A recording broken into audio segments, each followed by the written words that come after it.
श्रीमन्नारायण नारायण नारायण श्रीमन्नारायण नारायण नारायण श्रीमन्नारायण नारायण नारायण श्रीमन्नारायण नारायण नारायण श्रीमन्नारायण नारायण नारायण श्रीमन्नारायण नारायण नारायण श्रीमन्नारायण नारायण नारायण।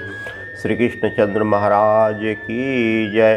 राधे राधे। जय श्री कृष्ण। राधे राधे। जय श्री कृष्ण महाराज की जय। सप्तम स्कंद का छठा अध्याय सप्तम स्कंद छठा अध्याय। प्रसंग है प्रहलाद द्वारा दैत्य पुत्रों को ब्रह्म ज्ञान का उपदेश देना। आज की कथा है।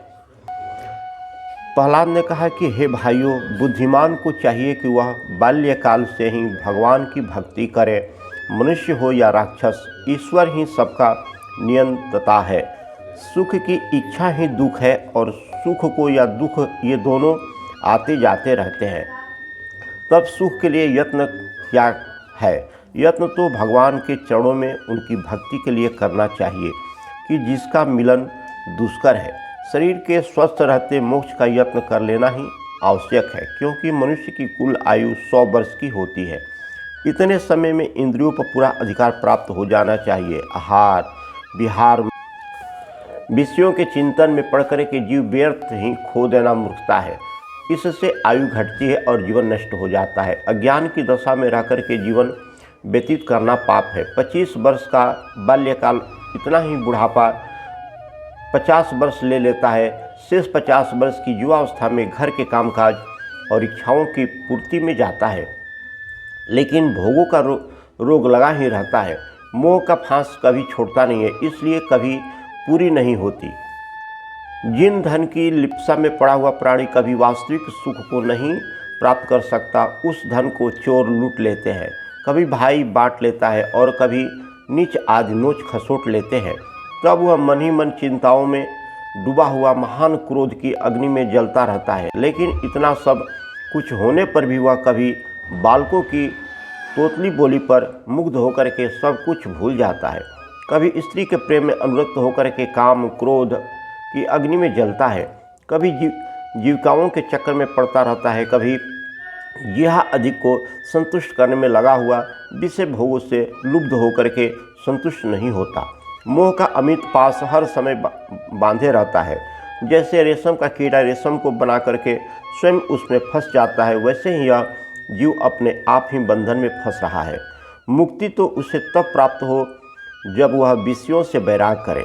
कुटुंब की श्रृंखला कभी विरक्त नहीं होने देती।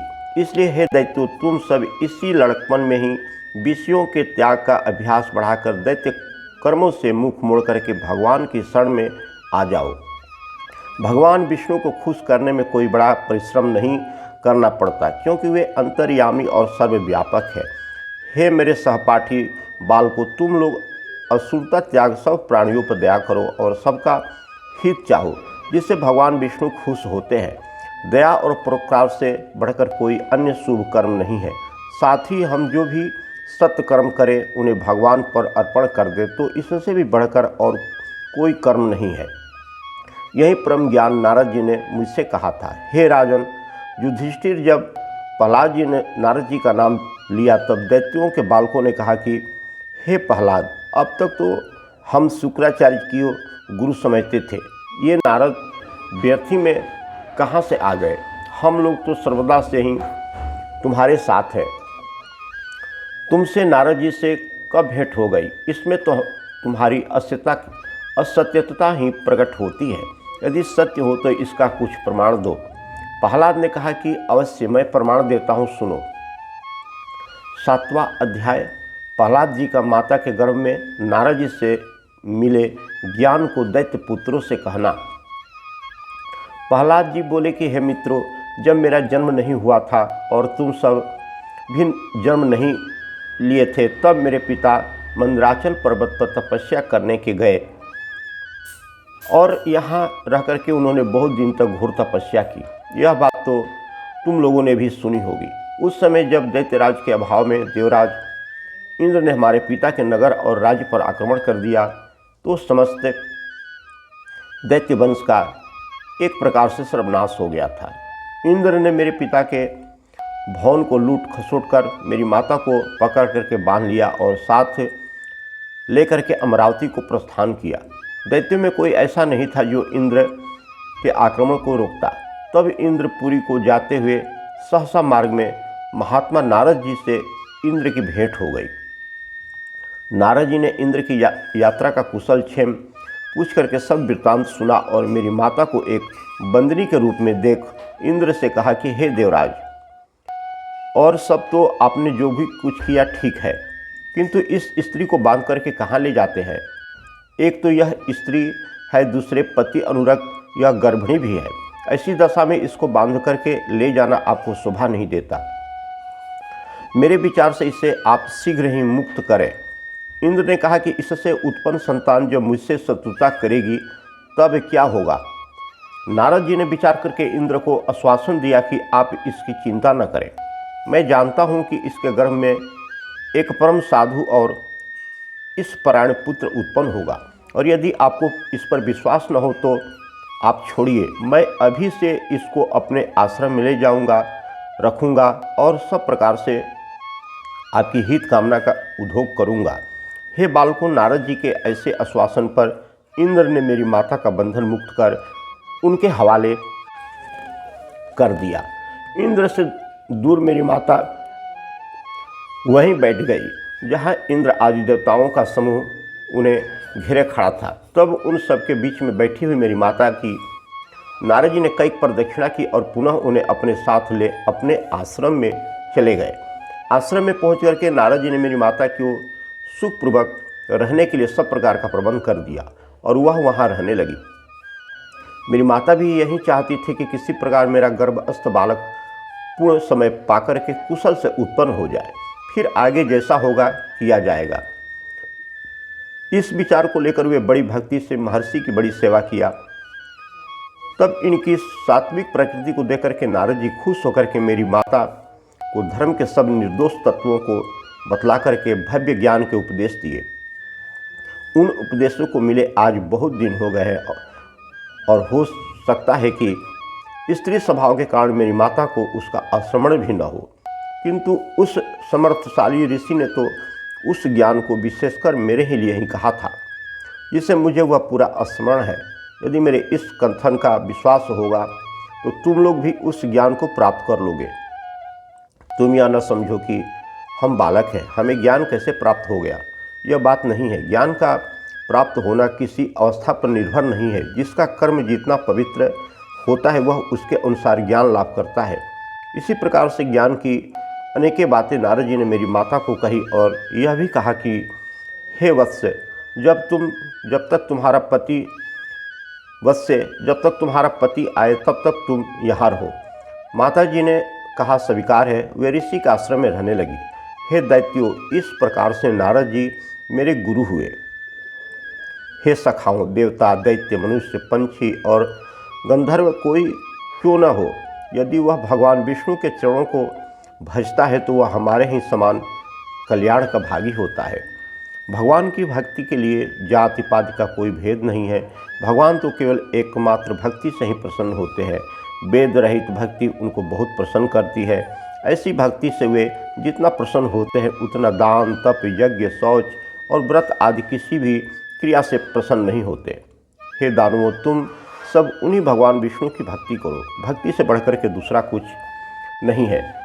विष्णु भगवान सब में विराजमान है। यदि संसार में सबसे अधिक कोई उपयोगी वस्तु है तो वह विष्णु जी की भक्ति है और उसमें उन्हीं को देखना धर्म है। 8वां अध्याय, हिरण्यकश्यपु वध। नारद जी कहते हैं कि हे युधिष्ठिर, प्रहलाद के ज्ञान को सुनकर के बालकों का हृदय खुल गया और उन्होंने उनकी बातों को हृदयंगम कर गुरु की पढ़ाई हुई, सब बातों को छोड़ दिया।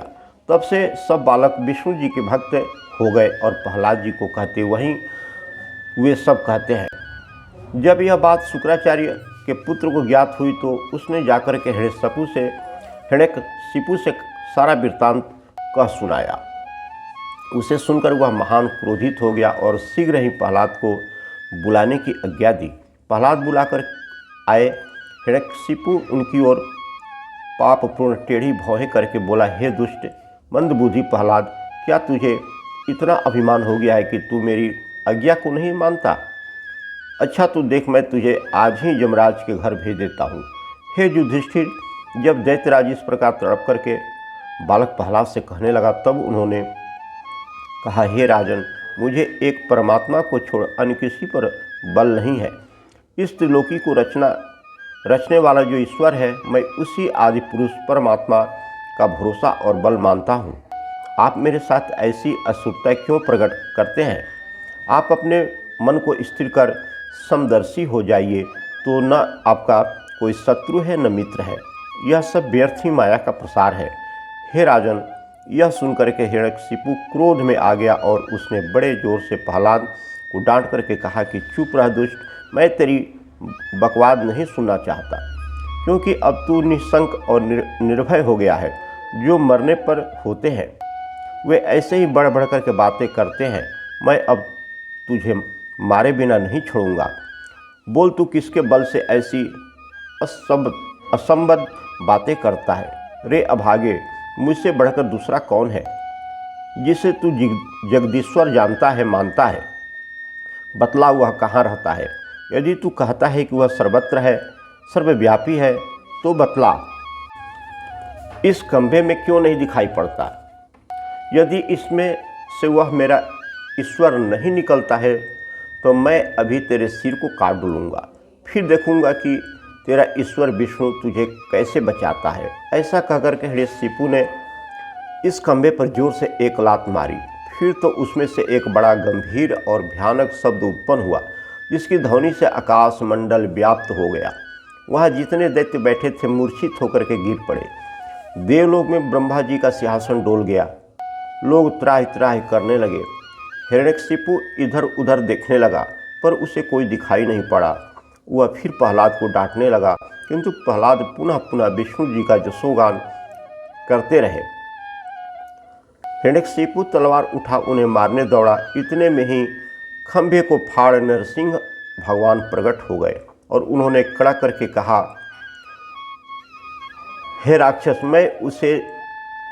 मैं तुझे जल्दी ही मारूंगा। हिरण्यकशिपु ने उलट करके देखा तो भगवान नरसिंह देव की विचित्र मूर्ति आकर के उसके सामने खड़ी हो गई। उस भयानक मूर्ति को देख करके हिरण्यकशिपु ने सोचा कि यह विष्णु ही मुझे मारने के लिए ऐसा रूप बना करके आया है। अब तो मैं इसे अवश्य ही मारूंगा। ऐसा निश्चय कर उसने अपनी तलवार और ढाल लेकर के युद्ध के लिए पैतरे बदलने लगा। फिर तो नरसिंह भगवान ने झपट कर उसे पकड़ लिया, लेकिन वह बड़ा खिलाड़ी था, हाथ छुड़ा करके अलग हो गया। भगवान ने कौतुक के लिए उसे एक बार छोड़ दिया। इतने पर भी उस मूर्ख को ज्ञान न हुआ और यह समझा कि मैं बलवान हूँ।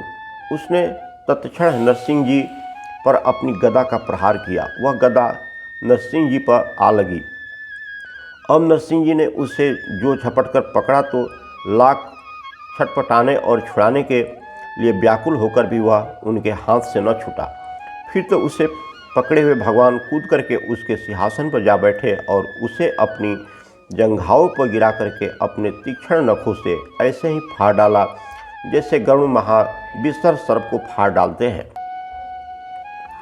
उस समय नरसिंह भगवान के नेत्र क्रोध से ऐसे भयंकर हो गए थे कि किसी को उनकी ओर देखने का साहस नहीं होता था।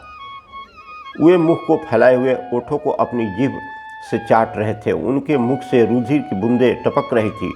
उनके कंधों के बाल लाल हो गए थे। उनकी ओर देखने का किसी का साहस न होता था। उनका अपूर्व तेज चारों ओर फैल गया। जब यह समाचार देवलोक में पहुंचा तो देवता, गंधर्व, अप्सरा आदि सभी खुशी से खिल गए। फूलों की वर्षा होने लगी। देव विमानों से आकाश भर गया। वे खुश होकर के नगाड़े और दुदुम्बियाँ बजाने लगे। भगवान के पार्षद और देवता आदि सब ने अलग अलग भगवान की स्तुति की। इंद्र आदि के हर्ष का अंत न रहा। भगवान का क्रोध अब तक भी शांत न हुआ। 9वां अध्याय प्रहलाद द्वारा नरसिंह भगवान की स्तुति करना। नारद जी बोले कि हे युधिष्ठिर, जब इस प्रकार ब्रह्मा आदि देवताओं द्वारा स्तुति किए जाने पर भी नरसिंह भगवान प्रसन्न हुए, तब देवताओं को बड़ी चिंता हुई। ब्रह्मा जी निकट बैठे प्रहलाद से बोले कि हे वत्स, अब तुम ही नरसिंह भगवान के समीप जाओ और अपने पिता पर क्रोधित भगवान को अपनी स्तुति से शांत करो। तब भक्त बालक प्रहलाद हाथ जोड़े हुए भगवान के चरणों पर जाकर के गिर पड़े। भगवान ने देखा कि यह बालक है, अतः उन्होंने तत्क्षण कृपा की और अपने कमलवत पानी से उठाकर उन्हें अपनी गोद में बैठा लिया। फिर अपने शुभ करों को बालक प्रहलाद पर फेर करके उन्हें अभयता प्रदान की, जिससे निर्भय हो उन्होंने उनकी इस प्रकार स्तुति करना शुरू किया। हे भगवान, अभी आप जिन भगवान की स्तुति को ब्रह्मा आदि देवता भी पूर्ण नहीं कर सके, उसे उग्र जात में जन्म पाने वाले मैं एक छोटा बालक क्या कर सकता हूँ। किंतु मुझे विश्वास है कि हे भगवान को अपनी भक्ति प्रिय है, जिससे वे गजराज के ऊपर खुश हो गए थे। मेरा तो यह विचार है कि भगवान की भक्ति के लिए धन, कुल, रूप, तप, विद्या, ओज, तेज, प्रभाव, बल, पौरुष, बुद्धि और अष्टांग योग भी आवश्यकता नहीं है। नीच से नीच भी भगवान की दशा से पवित्र हो जाते हैं। हे भगवान, यदि ब्रह्मा आदि देवता तो आपके बड़े ही भक्त हैं, ये आपकी दया से संसार को आत्म कल्याण का ही उपदेश दिया करते हैं। इनमें दैत्यों सा आपके प्रति शत्रु भाव नहीं है। अतः हे प्रभु, आप अपने क्रोध को शांत कीजिए। जिस राक्षस को आप मारना चाहते थे उसे मार चुके।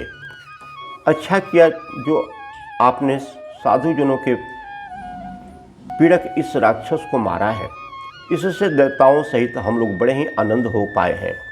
हे नरसिंह भगवान, आपका यह रूप स्मरण ही से यह भय को दूर करने वाला है।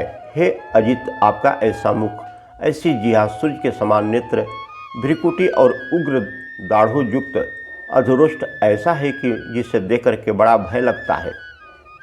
उस पर भी आप आंतों की माला पहने हैं। आपके कंधे और बाल रुधिर से भींगे हुए हैं। आपके कान कीलों के समान उठे हुए हैं और आपके पैने पने नख शत्रुओं को विदीर्ण करने वाले हैं। आपके सिंहनाद को सुनकर के बड़े बड़े दिग्गज भी डर गए हैं, तथापि मुझे आपके रूप से भय नहीं लगता। लेकिन हे दीनबंधु, मैं संसार के बड़े कठिन दुख से डरता हूँ, क्योंकि मैं अपने ही कर्मों के द्वारा बांध करके हिंसकों के बीच में डाल दिया गया हूँ। अतः हे संसार के रक्षक, मुझे अपने चरणों में लगाइए। मैं किस प्रकार से आपकी सेवा करूं, इसका ढंग मुझे बतलाइए। हे नरसिंह जी, आपसे बढ़कर के मेरा भला चाहने वाला कोई नहीं है। आप समस्त राग द्वेष दोषों से रहित और सुख के धाम है।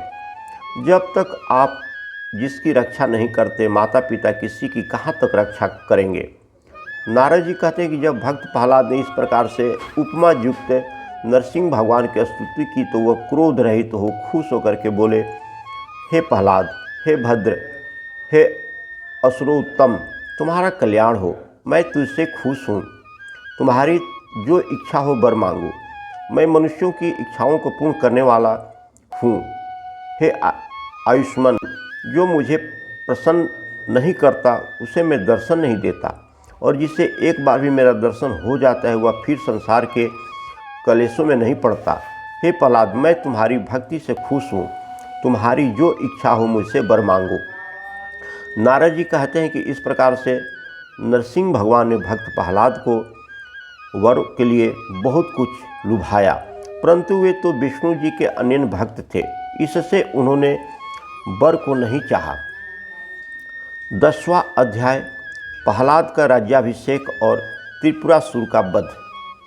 नारद जी बोले कि हे युधिष्ठिर, बाल भक्त प्रहलाद की इस प्रकार भक्ति को देख करके नरसिंह भगवान बहुत ही प्रसन्न हुए और उन्होंने कहा कि हे वत्स प्रहलाद, मैं तुझ पर बहुत ही प्रसन्न हूँ। अवश्य जो मेरे अन्य भक्त हैं उन्हें अभिलाषाएं नहीं फंसाती है। इस लोक की इच्छा को कौन कहे, हुए परलोक की भी अभिलाषा नहीं करते हैं। तभी मैं तुझे यह आज्ञा देता हूँ कि तुम इस मनवंतर भर यहाँ रह करके दैत्य ईश्वरों के योग्य भोगों का भोग करो। किंतु देखो, यह संसार बड़ा ही कंटकाकीर्ण है, इसमें सर्वदा सावधान रहना। यहाँ मेरा स्मरण करते हुए तुम कुछ काल तक रहो और यज्ञ आदि शुभ कर्मों को ही करना। इससे यह होगा कि तुम मुझ में आ मिलोगे और तुम में अभी जो मेरी स्तुति की है, इस स्तोत्र को जो स्मरण करेगा, सुनेगा, वह सब बंधनों से मुक्त हो जाएगा। हे महाबाहों, नरसिंह जी ने जब ऐसा कहा तब उसी समय प्रहलाद जी बोले कि हे महेश्वर, आप सर्वसमर्थ है। इसमें मैं आपसे एक वर यह मांगता हूँ कि मेरे पिता ने जो अपनी अज्ञानतावश आपका तिरस्कार किया है, उनके उस पाप को क्षमा करें। यद्यपि आपके दर्शन से ही वे पवित्र हो चुके हैं, किंतु वे मेरे पिता थे। इस कारण से मेरा आपसे यह अनुरोध आवश्यक है। भगवान ने कहा कि हे प्रहलाद, तुम इसकी चिंता न करो। तुम अपनी एक पीढ़ी के लिए क्या कहते हो? तुम्हारी भक्ति से तुम्हारी 21 पीढ़ियों को तार दिया है। मेरे भक्तों के निकट विकार नहीं आते, फिर तुम तो मेरे भक्तों में से सर्वशिरोमणि हो। हे वत्स, तुम्हारा पिता तो मेरे अंगों का स्पर्श पाते ही उत्तम लोक को प्राप्त हो गए हैं। अब तुम जाकर के उसके सब मृतक कर्म करो, बाद में उनके राज्य पर अधिष्ठित होकर के मुझ में तत्पर रह करके समस्त कार्यों को करो। नारद जी कहते हैं कि हे युधिष्ठिर, जब नरसिंह भगवान ने प्रहलाद को ऐसा आदेश दिया, तब उन्होंने भगवान के कथन के अनुसार पिता के मृतक आदि कर्म समाप्त किए। पश्चात श्रेष्ठ ब्राह्मणों ने उनका राज्याभिषेक किया। उसे देखकर के नरसिंह भगवान प्रसन्न हुए और देवतागण पवित्र वाणियों से उनकी स्तुति करने लगे। ब्रह्मा जी ने, जो वहाँ अररम से ही विद्यमान थे, अलग ही एक बृहत स्तुति की, जिसे सुनकर के नरसिंह भगवान ने कहा, यह सब आप ही की माया है। अब तुम दैत्यों को ऐसा वर मत दिया करो। पश्चात प्रहलाद ने ब्रह्मा, शिव, प्रजापति और सब देवताओं का पूजन कर उन्हें सिर से प्रणाम किया। अनंतर शुक्र इत्यादि मुनियों सहित ब्रह्मा आदि ने उनकी पूजा को स्वीकार कर उन्हें प्रहलाद को सब दैत्यों का राजा बनाया और आशीर्वाद देकर के अपने लोक को प्रस्थान किया। इस प्रकार जो सनक नंदन का श्राप था, उसके कारण दूसरे जन्म में भी वह हिरण्याक्ष और हिरण्यकशिपु, कुंभकर्ण और रावण नाम के राक्षस हुए, जिनका त्रेता में श्री राम जी ने अवतार लेकर के वध किया। तब वही तीसरे जन्म में शिशुपाल और दंडवक्र हुए, जिन्हें श्री कृष्ण जी ने मारकर उनका उद्धार किया। हे युधिष्ठिर, तुमने शिशुपाल आदि का कृष्ण के शत्रुओं की संयुक्त मुक्ति पूछी थी, उसे मैंने पूर्ण रूप से कहा है। जो इस नरसिंह लीला को पढ़ता या सुनता है, उसे किसी का भय नहीं रहता है। इस प्रकार धर्मराज युधिष्ठिर ने नारद जी से पूछा कि हे महर्षि, मैं नामक दानव ने किस प्रयोजन से जगत के स्वामी महादेव जी की कीर्ति को मिटाना चाहा था और किस प्रकार से भगवान ने फिर उसे बढ़ाया था, वह सब कथा भी मुझसे कहिए। नारद जी ने कहा, हे युधिष्ठिर, एक समय इन्हीं श्री कृष्ण जी का बल पा करके देवता बड़े बली हो गए थे और उन्होंने दैत्यों को परास्त कर दिया था। तब सारे दैत्य मिलकर के दानवराज मय की शरण में गए और प्रार्थना की कि आप हम लोगों को रहने के लिए कोई ऐसा दृढ़ स्थान निर्मित करें जिसे देवता ध्वंस न कर सके। तब उसने दैत्यों के लिए 3 बड़ी ही दृढ़ पुरियों का निर्माण किया, जिसमें एक सुवर्ण की, दूसरी चांदी की और तीसरी लोहे की थी। इसमें से आने जाने का मार्ग कोई नहीं जान सकता था और न यही जान सकता था कि इसमें कितनी संपदा भरी हुई है। इस पुरी को पाकर के दैत्य बड़े ही बलशाली हो गए और देवताओं को सताने लगे। बहुत कष्ट मिलने पर देवता शिव जी के शरण में गए। शिव जी अपने धनुष पर बाण रख करके उनकी तीनों पुरियों को घेर लिया। दैत्य निर्जीव को आहत होने लगे, परंतु वे इतने मायावी थे कि उन्होंने अपने यत्न से अमृत का एक कुआं बना लिया था और उसमें मृतकों को छोड़कर जिला लिया करते थे, जिससे शिव जी का संकल्प व्यर्थ हो गया। तब शिव जी को विफल हुआ देख करके विष्णु भगवान उठे और उन्होंने गौ का रूप धारण कर दैत्यों के त्रिपुर को प्रस्थान किया और दैत्यों के कूप पर जाकर के उसका सारा अमृत पान कर लिया। दैत्य देखते ही रहे और भगवान की माया से वे सब कुछ न कर सके। इधर विष्णु जी शिव जी के पास आकर के उनके युद्ध की सारी सामग्री ठीक कर दी। शिव जी सब प्रकार से सुसज्जित होकर के दैत्यों से युद्ध करने लगे। उनके अग्निवत बाणों में अब दैत्यों के तीनों दुर्गम गढ़ ध्वस्त होने लगे। यह देख आकाश से देवताओं ने नगाड़े बजाए और उनकी प्रसन्नता की सीमा न रही। थोड़ी देर में शिव जी ने दैत्यों की तीनों पुरियों को भस्म कर दिया। 11वां अध्याय वर्णाश्रम धर्म विवेचन। सुखदेव जी बोले कि हे राजा परीक्षित, भक्त शिरोमणि प्रहलाद के पावन चरित्र को सुनकर के राजा युधिष्ठिर बड़े ही खुश हुए। उन्हें नारद जी से फिर कहा कि हे भगवान, पुरुषों का धर्म चरण ही उनके ज्ञान और भक्ति का कारण होता है। आप मुझे उनके वर्णाश्रम धर्म को इस प्रकार से सुनाइए जिससे इस संबंध में मुझे फिर कोई शंका न रहे। नारद जी बोले कि हे राजन युधिष्ठिर, जिस वर्णाश्रम धर्म को मैंने श्री नारायण जी से सुना है उससे मैं आपको सुनाता हूँ। हे राजन, विष्णु भगवान की सब धर्मों के मूल है।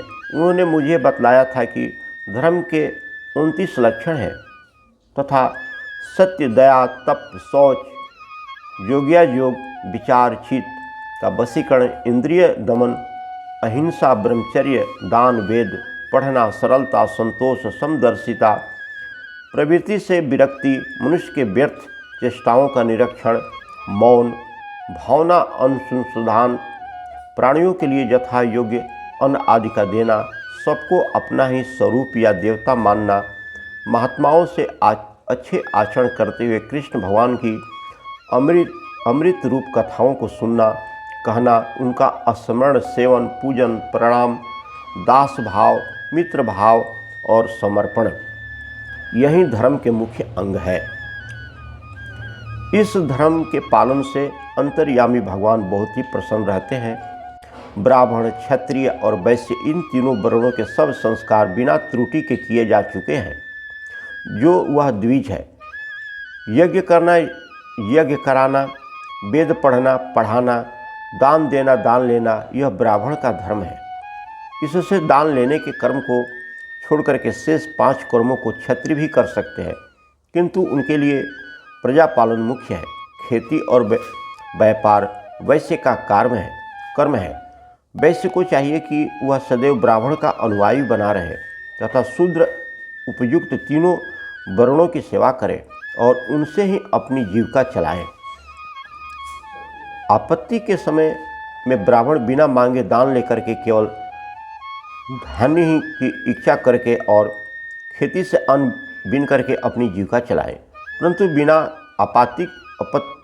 आपत्ति काल के नीचे के वर्ण ऊपर वाले की वृत्ति न करे और अत्यंत आपत्ति काल में 2 जातियों को छोड़कर के शेष वर्ण सभी प्रकार की जीविकाओं से अपना निर्वाह कर सकते हैं। हे राजन, स्वान वृत्ति को छोड़कर के मनुष्य चाहे जिसकी जीविका करे, परंतु नीचे की सेवा जैसी स्वान वृत्ति न करे। और ब्राह्मण क्षत्रिय तो अवश्य ही इस वृत्ति का त्याग कर दें, क्योंकि इन दोनों वर्णों के कर्म धर्म बड़े ही महत्वपूर्ण हैं। ब्राह्मणों को जितेंद्रिय रह करके शांत चित्त हो, शौच, संतोष, क्षमा, सरलता, ज्ञान, भक्ति और सत्य का पालन करना चाहिए, और जिनमें ये लक्षण हो वे ही ब्राह्मण हैं। सुरता, प्रभाव, धैर्य, तेज, दान, चित्त का वशीकरण, क्षमा, ब्राह्मण, भक्ति, प्रसन्नता और रक्षा, ये क्षत्रिय के लक्षण हैं। तथा देवता गुरु अच्युत में निश्चल भक्ति करना, चिंता की पुष्टि करना, आस्तिकता, उद्यम, व्यापार में चतुरता, ये वैश्यों के लक्षण हैं। विनम्र रहना, शौच, स्वामी सेवा, अमंत्र, यज्ञ, चोरी न करना, सत्य बोलना और गौ ब्राह्मण का पालन करना, ये शूद्र के धर्म है। स्त्रियों के लिए उनका पति ही देवता है। उन्हें चाहिए कि वे आभूषण आदि से सुशोभित रहे और अपना गृह आदि स्वच्छ रखें।